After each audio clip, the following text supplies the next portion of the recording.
అయ్యా సుబ్బారావు గారు, ఈ మధ్య ప్రభుత్వ పాఠశాలల్లో చాలా మార్పులు వస్తున్నాయంటున్నారు, నిజమేనా? అవును రామయ్య గారు, ఆంధ్రప్రదేశ్ కో ప్రభుత్వం పిల్లల కోసం ఎన్నో మంచి పథకాలు తీసుకొచ్చింది.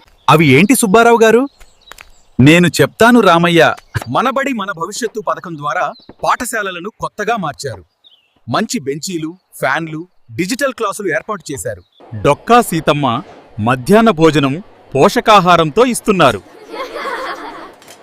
సర్వేపల్లి విద్యార్థి కిడ్స్ పాయింట్ ద్వారా పిల్లలకు బ్యాగులు, యూనిఫామ్లు, బూట్లు, పుస్తకాలు ఇస్తున్నారు. విద్యార్థులారా, ఈ పుస్తకాలు మీ బెస్ట్ ఫ్రెండ్స్.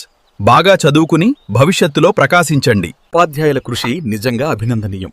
ఉదయం ప్రత్యేక తరగతులు, సాయంత్రం స్టడీ అవర్స్ నిర్వహిస్తున్నారు.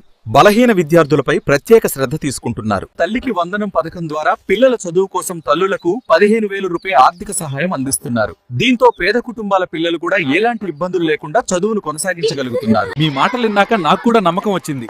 నా బిడ్డను ప్రభుత్వ పాఠశాలలోనే చేర్పిస్తాను. అది చాలా మంచి నిర్ణయం రామయ్య గారు. ప్రభుత్వ పాఠశాలలు ఇప్పుడు ప్రైవేటు పాఠశాలలకు ఏమాత్రం తీసిపోవడం లేదు.